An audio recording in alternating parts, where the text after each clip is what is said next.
এই দেখবো না, আমি আমাদের পুরাতন জমিটা বিক্রি করে তোর জন্য একটি স্বর্ণের ব্রেসলেট বানিয়ে দিয়েছি। এটাকে অনেক যত্ন করে রাখবে, এটা যেন কখনো হারিয়ে না যায়। আপাতত এটাকে তুই একটা ভালো জায়গায় নিয়ে রেখে দে। হ্যাঁ দাদা, এটাকে এদিকে দাও, আমি অনেক যত্ন করে রেখে দিব এটাকে। হ্যাঁ ঠিক আছে, সাবধানে রাখিস কিন্তু, এটা যেন হারায় না যায়। যেভাবেই হোক এই স্বর্ণের ব্রেসলেটটা ওদের এখান থেকে আমাকে নিয়েই যেতে হবে। কোথায় যাচ্ছ বাবা? এই ফকির দরবেশকে কিছু দাও। ফকির বাবা, আমাদের পাশে তো এখনো রান্না বান্না কিছুই হয়নি। বাবা আমারও তো খিদে পাইনি, পারলে আমার জন্য অন্য কিছু নিয়ে আসো। ফকির বাবা, আমাদের পাশে তো খাবার ছাড়া অন্য কিছুই নেই, এখন আমি আপনাকে কি বা দিতে পারি বলেন? আচ্ছা ঠিক আছে, চলে যাচ্ছি তাহলে আমি। এরপরে কি হয়েছিল তা দেখার আগে তুমি যদি চাও তোমার মা 100 বছর বাঁচুক, তাহলে অবশ্যই একটি লাইক করবে আর একটি সাবস্ক্রাইব করে দিবে আর একটি রেড হার্ট কমেন্ট বক্সে কমেন্ট করে যাবে।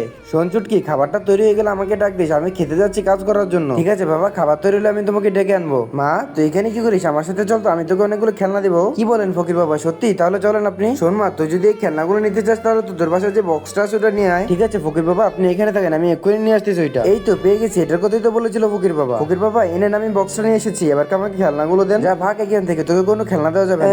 ফকির বাবা আমাকে মিথ্যা কথা বলেছে। দাদা ওই ব্যাসলাইট আর বক্সটা কোথায় পাচ্ছি না, আমি তো পুরো ঘর খুঁজেছি। কি হলো, তুই কেন কান্না করতেছিস? বাবা ওই ফকির বাবা আমাকে মিথ্যা কথা বললো, ওইটা আমার থেকে নিয়ে গিয়েছে।